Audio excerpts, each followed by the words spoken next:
Hello bankers, कैसे हैं आप लोग। स्वागत है आपका मेरे यूट्यूब चैनल इट्स इजी पर। आशा करती हूँ आप लोग स्वस्थ होंगे, मैं भी स्वस्थ हूँ। और अपनी इसी सीरीज़ को आगे बढ़ाते हुए, जिसमें हम प्रमोशन के लिए अभी से तैयारी कर रहे हैं और अपनी जनरल नॉलेज को अपडेट कर रहे हैं, एक और वीडियो हाजिर है पब्लिक प्रोविडेंट फंड यानी कि पीपीएफ के ऊपर। तो ये जो वीडियो रहेगी ये क्वेश्चन आंसर फॉर्मेट में रहेगी, यानी कि एक साइड इसमें क्वेश्चन लिखे हुए हैं और एक साइड उसके रिप्लाई हैं। तो इससे आपको याद करना समझना काफ़ी आसान होगा। और अगर ये वीडियो ज़्यादा लंबी दिखती हुई तो फिर हम इसको 2 पार्ट्स में डिवाइड कर देंगे। एक पार्ट 1 आज हो जाएगा और एक पार्ट 2 मैं जल्दी लाने की कोशिश करूँगी। तो चलिए without wasting any more time आज की वीडियो स्टार्ट करते हैं। सबसे पहला क्वेश्चन हमारे पास आता है, what is a PPF account. कि पीपीएफ अकाउंट होता क्या है। It is a government of India scheme. तो ये किसकी स्कीम है, गवर्नमेंट ऑफ इंडिया की स्कीम है। PPF account is opened under the public provident fund scheme 1968। उसके आगे ज़्यादा जाने की हमें ज़रूरत नहीं है, बस हम यही याद रख सकते हैं कि पब्लिक प्रोविडेंट फंड स्कीम 1968 का सेक्शन था जिसके अंदर हम पीपीएफ अकाउंट खोलते हैं। उसके बाद इसमें काफ़ी अमेंडमेंट्स होती रही हैं। तो चलिए नेक्स्ट क्वेश्चन देखते हैं। Who can open an account under PPF. PPF के अंदर कौन कौन खाता खुलवा सकता है।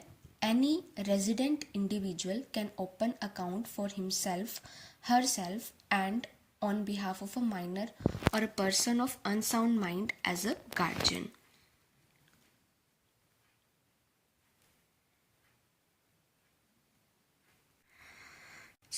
सॉरी बैंकर्स, थोड़ी सी सेटिंग करी थी मैं। एक्चुअली मैंने फ़ोन का जो लॉक स्क्रीन है वो 1 मिनट पर सेट कर दिया था, तो वो बार बार डिस्प्ले ऑफ हो रही थी मैं जब कोई भी एक्टिविटीज़ पे नहीं करी थी, तो मैंने अब टाइम बढ़ा दिया। चलो स्टार्ट करते हैं। तो कौन पीपीएफ अकाउंट ओपन कर सकता है। रेजिडेंट इंडिविजुअल कोई भी, इसमें एज का कोई भी रिस्ट्रिक्शन नहीं है कि आपकी कम से कम इतनी एज होनी ही चाहिए इस अकाउंट को ओपन करवाने के लिए। तो कोई भी रेजिडेंट इंडिविजुअल इस अकाउंट को ओपन करवा सकता है, खुद के लिए या फिर किसी माइनर के बिहाफ पर या पर्सन ऑफ अनसाउंड माइंड के बिहाफ पर एज अ गार्जियन। देखो 2-3 बातें इसमें नोट करने वाली है। रेजिडेंट इंडिविजुअल खुलवा सकता है, एनआरआई ये अकाउंट ओपन नहीं करवा सकता। दूसरा, क्या माइनर अकाउंट ओपन करवा सकता है। माइनर खुद नहीं करवा सकता, माइनर के बिहाफ पे उसका गार्जियन वो खाता खुलवा सकता है और उसको ऑपरेट कर सकता है जब तक वो माइनर रहता है। तीसरा, अगर कोई पर्सन ऑफ अनसाउंड माइंड है, मतलब कि जिसकी दिमागी हालत ठीक नहीं है, तो उसके बिहाफ पे भी उसका गार्जियन अकाउंट ओपन करवा के उसके अंदर इन्वेस्टमेंट कर सकता है। Okay, how many accounts can a person open. तो एक पर्सन कितने अकाउंट ओपन करा सकता है। तो इसका सिंपल सा आंसर है, एक पर्सन सिर्फ एक ही पीपीएफ अकाउंट ओपन करवा सकता है। अब वो एक पीपीएफ अकाउंट उसकी मर्जी है, चाहे वो पोस्ट ऑफिस में ओपन करवाए, चाहे वो किसी बैंक में ओपन करवाए, बट एक ही अकाउंट ओपन हो सकता है। हाँ, अगर वो किसी माइनर का गार्जियन है तो वो उसके बिहाफ पे अकाउंट ओपन करवा सकता है, या फिर वो किसी पर्सन जो कि जिसका दिमागी हालत ठीक नहीं है उसके बिहाफ पे वो अकाउंट ओपन करवा सकता है, बट उसका मेनली एक ही अकाउंट रहेगा। अब वो माइनर के बिहाफ पे खाता खुलवा तो लेगा, बट उसका एक्चुअल जो बेनिफिशियरी होगा, क्योंकि जब माइनर मेजॉरिटी अटेन कर लेगा तब वो अकाउंट उसका माना जाएगा, इसलिए इसका जो एक्चुअल बेनिफिशियरी जिसको हम कहें वो माइनर ही होगा, कोई और नहीं होगा। ठीक है, उसके बाद हमारा नेक्स्ट क्वेश्चन है, who can not open an account under PPF. अब पीपीएफ के अंदर कौन खाता नहीं खुलवा सकता। तो एनआरआई नहीं खुलवा सकता, एचयूएफ के नाम पे हम खाता नहीं खोल सकते, ट्रस्ट के नाम पे भी नहीं खोल सकते। पहले था 2004 या 5 तक एचयूएफ और ट्रस्ट के अकाउंट ओपन हो जाते थे पीपीएफ के अंदर, बट अब ये नहीं होते हैं। ना तो एनआरआई के नाम पे आप खोल सकते, ना एचयूएफ के नाम पे खोल सकते, ना ट्रस्ट के नाम पे खोल सकते। बट इसके अंदर एक कंडीशन लिखी हुई है। क्या लिखी हुई है, if a resident who subsequently becomes non-resident Indian during the currency of the maturity period prescribed under public provident fund scheme may continue to subscribe to the fund till its maturity on a non-repatriation basis। अभी क्या कह रहा है कि एक person जो कि पहले रेजिडेंट था, मतलब कि इंडिया का रहने वाला था, और उसने पीपीएफ अकाउंट खुलवा रखा था, और बाद में कुछ ऐसी कंडीशन होती है कि अब वो इंडिया छोड़कर जा रहा है फॉरेन में सेटल होने के लिए। अब वो उसका स्टेटस रेजिडेंट से नॉन रेजिडेंट इंडियन हो गया है, तो वो इस अकाउंट को कंटिन्यू कर सकता है, बट कंडीशन क्या है, नॉन रीपैट्रिएशन बेसिस, यानी कि इसके अंदर जो भी अमाउंट इन्वेस्ट करी गई है, जो भी वो इंटरेस्ट अर्न करेगा, उसको वो फॉरेन नहीं ले जा सकता, इंडिया में ही इन्वेस्टमेंट करने के पर्पज से या इंडिया में ही बाद में उसको यूटिलाइज करने के पर्पज से वो रख सकता है। उसके बाद लिखा हुआ है 5th question, can grand parents open a PPF account on behalf of their minor grandson या डॉटर। तो आपको पता है, हम जब बैंकिंग की प्रिपरेशन करते हैं या अगर जेआईबी का एग्ज़ाम वगैरह हमने दे रखा है, उसमें हम पढ़ते हैं, और नॉर्मल रूटीन बैंकिंग का भी ये पार्ट है। कोई भी पर्सन अगर अपने छोटे बच्चे का अकाउंट ओपन कराने आता है माइनर का, तो नेचुरली जो उसके गार्जियन रहते हैं वो उसके मदर या फादर ही रहते हैं। अगर मदर या फादर दोनों नहीं होते तो फिर हम डिमांड करते हैं कि जो कोर्ट अपॉइंटेड गार्जियन है उसको उस मतलब वो माइनर के बिहाफ पे खाता खुलवा सकता है। ऐसे हम किसी को भी नहीं अलाउ करते खाता खुलवाने के लिए माइनर का। तो सेम कंडीशन इसी पे भी लागू होती है कि ग्रैंड पेरेंट्स ओपन करवा सकते हैं, नहीं करवा सकते। क्यों नहीं करवा सकते? क्योंकि पहला जो नेचुरल गार्जियन, पहला जो हक होता है वो किसी भी बच्चे के माता या पिता का होता है। बट हाँ, अगर वो नहीं है और कोर्ट ने ग्रैंड पेरेंट्स को as a legal guardian appoint किया हुआ है, तब वो खाता खुलवा सकते हैं। ठीक है। नेक्स्ट क्वेश्चन हमारे पास आता है, can a minor open a PPF account. अब क्या वो खुद खुलवा सकता है? तो नहीं, खुद नहीं खुलवा सकता, उसके बिहाफ पे उसके पेरेंट्स जो हैं वो खाता खुलवा सकते हैं। बट ध्यान देने वाली बात क्या है, अब मदर और फादर दोनों अलग अलग नहीं खुलवा सकते एक ही माइनर के नाम पे। दोनों में से कोई भी एक माइनर के नाम पर खाता खुलवा सकता है। और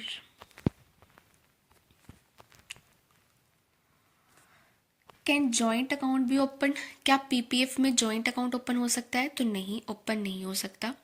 can an illiterate person open a PPF account, क्या एक इलिटरेट पर्सन ओपन कर सकता है पीपीएफ अकाउंट? तो हाँ, कर सकता है, कोई रिस्ट्रिक्शन नहीं है एक पीपीएफ अकाउंट खुलवाने के लिए इलिटरेट पर्सन को। For this purpose, the thumb impression of the subscriber will be attested by a respectable person known to the accounts office या बैंक। इसके लिए क्या होगा, नॉर्मल भी क्या होता है, अगर कोई इलिटरेट पर्सन हमारे बैंक में खाता खुलवाने आया है तो साइन तो उसको करना नहीं आता, तो हम क्या लेते हैं, थंब इम्प्रेशन ही लेते हैं। सेम अगर पीपीएफ अकाउंट ओपन कर रहे हैं तब भी हम क्या लेंगे, थंब इम्प्रेशन लेंगे, जिसको अटेस्ट कौन करेगा, वो पर्सन जो कि जिसका बैंक के साथ कोई बैंकिंग रिलेशनशिप होगा, वो पर्सन अटेस्ट करेगा। उसके बाद ब्लाइंड पर्सन भी ओपन करवा सकता है, क्योंकि जब खाता खुलवाने की कंडीशन में लिख ही दिया कि रेजिडेंट इंडिविजुअल करवा सकता है, तो अब रेजिडेंट इंडिविजुअल चाहे पढ़ा लिखा है चाहे नहीं पढ़ा लिखा है, चाहे ब्लाइंड पर्सन है, कोई फ़र्क नहीं पड़ेगा। ठीक है, तो ब्लाइंड पर्सन भी खुलवा सकता है, और इसके लिए ब्लाइंड पर्सन को क्या ट्रीट किया जाएगा, इलिटरेट सब्सक्राइबर, इलिटरेट सब्सक्राइबर माना जाएगा ब्लाइंड पर्सन को। और जब हम ब्लाइंड पर्सन का अकाउंट ओपन करेंगे तब वो जो भी साइन करेगा उसकी भी अटेस्टेशन होगी। ठीक है, उसकी भी अटेस्टेशन होगी। आई थिंक साइन की नहीं है, अगर blind person I think thumb impression लगाए तब होगा ये वाला पॉइंट थोड़ा सा क्लियर नहीं है मेरे को, ब्लाइंड पर्सन वाला, तो इसको एक बार मैं देख के कंफर्म करके फिर ही आपको बताऊंगी। ठीक है। नेक्स्ट क्वेश्चन है, what is a maximum age limit for opening a PPF account. तो क्या कोई मैक्सिमम एज लिमिट है पीपीएफ अकाउंट ओपन करने की? नहीं, कोई भी मैक्सिमम लिमिट नहीं है एज को लेकर। Next question, can a person having general provident fund और employees provident fund account open a PPF account.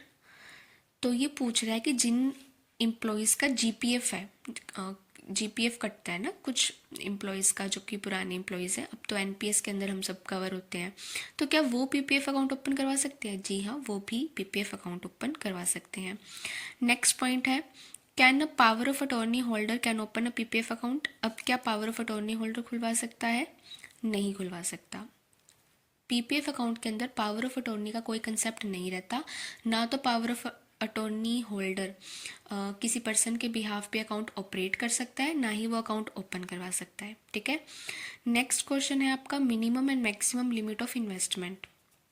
Minimum investment PPF के अंदर कितनी रहती है आपकी? जब भी आप अकाउंट ओपन कराते हो तो आपको कम से कम 500 रुपये का कॉन्ट्रीब्यूशन करना होता है, और यही 500 रुपये का कॉन्ट्रीब्यूशन आपका मिनिमम कॉन्ट्रीब्यूशन माना जाता है कि एक फाइनेंशियल ईयर में आपको इतनी अमाउंट तो कंट्रीब्यूट करनी ही करनी होती है।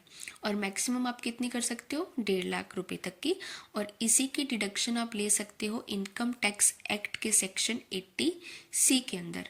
अगर आप पीपीएफ के अंदर इन्वेस्ट करते हो और आप आईटीआर फिल करते हो, आपकी इनकम मिनिमम जो लिमिट है उससे ज़्यादा है, टैक्सेबल कैटेगरी के अंदर आप आ रहे हो, तो फिर आप सेक्शन 80C के अंदर 1.5 लाख रुपए तक की एग्जाम्पशन ले सकते हो। नेक्स्ट क्वेश्चन है, क्या नॉमिनेशन कर सकते हैं पीपीएफ के अंदर? तो जी हाँ, नॉमिनेशन कर सकते हैं पीपीएफ के अंदर। Nomination can be made in favour of one और मोर पर्सन्स। तो मैक्सिमम कितने पर्सन है वो डिफाइन नहीं किया गया, मिनिमम तो एक तो हो ही सकता है, इसलिए लिखा गया है इन फेवर ऑफ वन और मोर पर्सन्स। एक या उससे ज़्यादा पर्सन के फेवर में नॉमिनेशन किया जा सकता है। नेक्स्ट है, क्या माइनर के फेवर में किया जा सकता है? तो हाँ, माइनर के फेवर में भी नॉमिनी किया जा सकता है। यहाँ पर थोड़ी सी क्लैरिटी लाने की कोशिश करती हूँ। माइनर नॉमिनेट नहीं कर सकता, माइनर किसी को नॉमिनी बना नहीं सकता, बट माइनर नॉमिनी बन सकता है। जब माइनर को कोई पर्सन नॉमिनी बनाता है तो उस केस में क्या होता है, आप लोग सेविंग अकाउंट ओपन करते होंगे, आपको पता होगा, हम एक मेजर पर्सन को एज एन अपॉइंटी अपॉइंट करते हैं या एज अ रिसीवर अपॉइंट करते हैं कि अगर अकाउंट होल्डर की डेथ हो जाए और आपका नॉमिनी उस टाइम माइनर हो, तो उसके बिहाफ पे एक मेजर पर्सन वो सारा डिपॉजिट अमाउंट, सारा क्लेम रिसीव करे, और किसके बेनिफिट के लिए, और वो वापस वो पैसा किसके बेनिफिट के लिए जाए? वो नॉमिनी के, यानी कि माइनर के फेवर में जाए। तो इस पॉइंट के अंदर भी सेम यही चीज़ है, नॉमिनी बन सकता है माइनर। माइनर को नॉमिनी बनाने में कोई हर्डल, कोई प्रॉब्लम नहीं है। Can a nominee continue account of a deceased subscriber in his own name? अब ये पूछ रहा है कि अगर हमारा जो सब्सक्राइबर है, पीपीएफ अकाउंट जिसने खुलवाया था, अगर उसकी डेथ हो जाए तो क्या नॉमिनी उस खाते को अपने नाम से चला सकता है? तो नहीं, नॉमिनी नहीं चला सकता, अकाउंट क्लोज ही करना पड़ेगा claim case, as a claim case treat करके। तो nominee can not continue the account of a deceased subscriber in his own name as the PPF accounts are not transferable from one individual to another. तो PPF account का जो होता है वो ऐसा नहीं है कि आज मेरे नाम था तो कल उसको ट्रांसफ़र करके किसी बी पर्सन के नाम पर कर दिया जाए। तो वो खाता क्लोज होगा, क्लोज होके पैसे नॉमिनी के पास आ जाएंगे। अब नॉमिनी चाहे तो वो अपने नाम पे एक नया पीपीएफ खाता खुलवा के उसके अंदर अपनी इन्वेस्टमेंट कर सकता है। Next, is it necessary to name nominees? अब ये कहता है क्या ये ज़रूरी है नॉमिनीज का नेम बताना कि कौन कौन नॉमिनी है?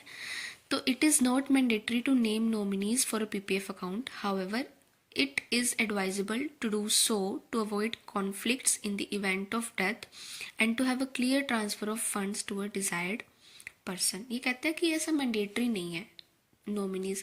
मतलब इस क्वेश्चन की सेंस मुझे दो तरीके से लग रही है। एक तो इसका मतलब ये हो सकता है कि क्या नॉमिनी बनाने ज़रूरी है, तो वो आंसर में कह रहा है कि नहीं, नॉमिनी बनाना ज़रूरी नहीं है पीपीएफ अकाउंट के लिए, बट हाँ अगर नॉमिनेशन किया होता है तो कल को सब्सक्राइबर की डेथ हो जाए तो क्लेम को सेटल करना ईजी हो जाता है एक डिज़ायर्ड पर्सन के फेवर में। और दूसरा मुझे ये क्वेश्चन की सेंस लगी कि मान लीजिए इसमें लिखा हुआ था कि आप एक या उससे ज़्यादा की नॉमिनी बना सकते हो, तो सपोज़ हमने 2 या 3 नॉमिनी बनाए तो उनके नेम मेंशन करना ज़रूरी है कि नहीं? तो उसको ये कह रहा है कि नहीं, ज़रूरी नहीं है। पर अगर मान लो 2, एक से ज़्यादा है, 2 या 3 पर्सन है, तो आप अगर क्लियरली बता दोगे कौन कौन है तो सेटल करना इजी हो जाएगा। बट आई थिंक पहली वाली सेंस मुझे ज़्यादा सही लग रही है कि नॉमिनी बनाना कोई ज़रूरी नहीं है, कंपलसरी नहीं है, सब्सक्राइबर की इच्छा के ऊपर है कि उसको बनाना है कि नहीं बनाना। फिर नेक्स्ट क्वेश्चन है, can NRI be appointed as a nominee? तो नहीं, NRI नॉमिनी नहीं बन सकता। What is the maturity period of the scheme? तो PPF की मेचोरिटी पीरियड कितनी होती है? 15 साल की होती है। However, this can be extended for as long as the account holder wishes to continue. Extensions can be done in blocks of 5 years at a time. For example, if an account matures on March 31st, 2015, it can be extended till March 31st, 2020. The next extension will be until March 31st, 2025 and so on. अब maturity period PPF account की होती है account open date से लेकर 15 साल के बाद आपका अकाउंट मैच्योर हो जाता है। अकाउंट से आप सारे पैसे निकलवा के अकाउंट क्लोज करवा सकते हैं अगर चाहे तो। हालांकि प्री मैच्योर क्लोजर भी हो जाता है, बट उसके लिए कुछ स्पेसिफिक टर्म्स एंड कंडीशंस दी हुई हैं। बट नॉर्मल केस में आपको वो खाता, अगर नॉर्मली आप कहो कि कितने टाइम बाद में बंद करा के मुझे पैसा मिलेगा, तो वो 15 साल होता है। बट ये कहता है कि PPF अकाउंट को आप एक्सटेंड भी कर सकते हो। एक्सटेंड कैसे होता है? ये 5 साल के ब्लॉक में होता है। फिर उसको एग्जाम्पल देके समझाया हुआ है कैसे, कि सपोज अगर आपका खाता मैच्योर हो रहा था 31 मार्च 2015 को, तो आप उसको 5 साल का ब्लॉक, यानी कि 2015 में कंप्लीट हो रहा था, 2020 31 मार्च तक आप उसको एक्सटेंड भी करा सकते हो। आपने एक एक्सटेंशन करवाई 2020 तक, उसके बाद आप फिर एक्सटेंशन करवाना चाहते हो तो फिर 5 साल के ब्लॉक में 31 मार्च 2025 तक आपका अकाउंट एक्सटेंड हो जाएगा। और ऐसे ऐसे करके आप जितनी भी बार चाहो उतनी बार अपने अकाउंट को एक्सटेंड करा सकते हो। थोड़ा सा याद कर पा रहे होंगे अगर आप, तो हमारी जो सीनियर सिटीजन सेविंग स्कीम होती है ना, सीनियर सिटीजन सेविंग स्कीम, जो कि 60 ईयर्स और मोर एज ग्रुप वाले पर्सनस के लिए होती है, तो उसमें क्या होता है, 5 साल के टाइम पीरियड के लिए उस अकाउंट में पैसा इन्वेस्ट होता है और उस अकाउंट को आप सिर्फ एक ही बार एक्सटेंड कर सकते हो, और वो भी मैक्सिमम 3 साल के लिए वो एक्सटेंड होता है।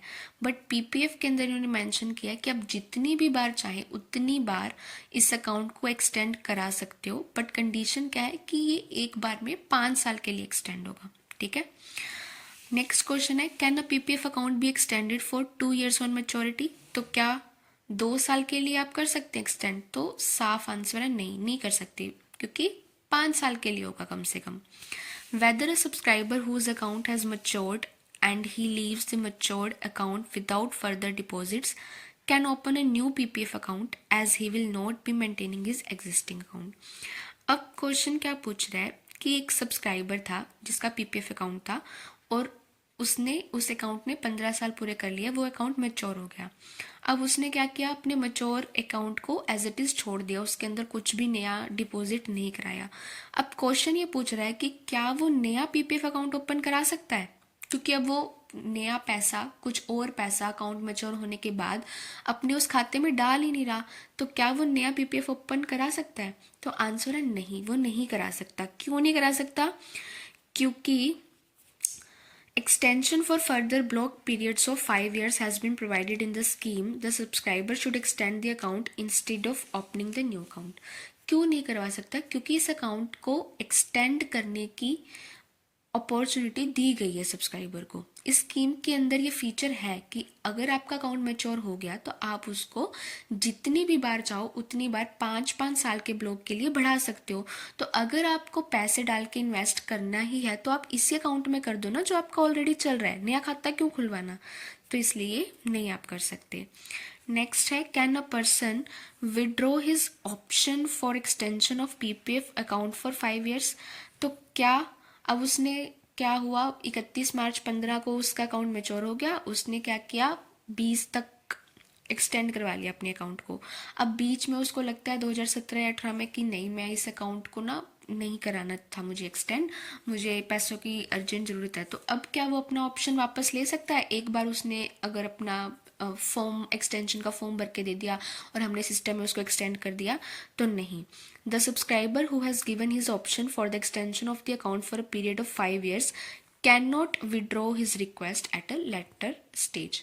तो अब वो बाद में किसी मौके पर आकर अब वो अपना ऑप्शन रिवर्स नहीं कर सकता। अगर अकाउंट एक बार एक्सटेंड हो गया 5 साल के लिए तो वो फिर 5 साल के बाद ही आपका पैसा जो है वापस अकाउंट से मतलब आप विड्रॉ कर सकते हो। तो आई थिंक इनफ हो गई है वीडियो। इस वीडियो को यहीं पर एंड करते हैं और नेक्स्ट वीडियो लेके आएंगे इसका पार्ट 2 बना के।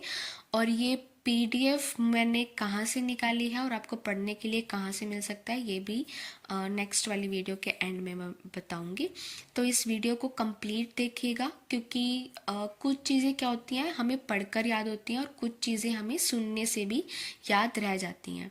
सबका अपना अपना माइंड होता है। मेरे बहुत सारे ऐसे फ्रेंड्स हैं जो कहते हैं कि हम पढ़ नहीं सकते, अगर हमें कोई बोल के समझा दे सुना दे तो हमें याद रह जाता है। तो वीडियो को पूरा देखिए।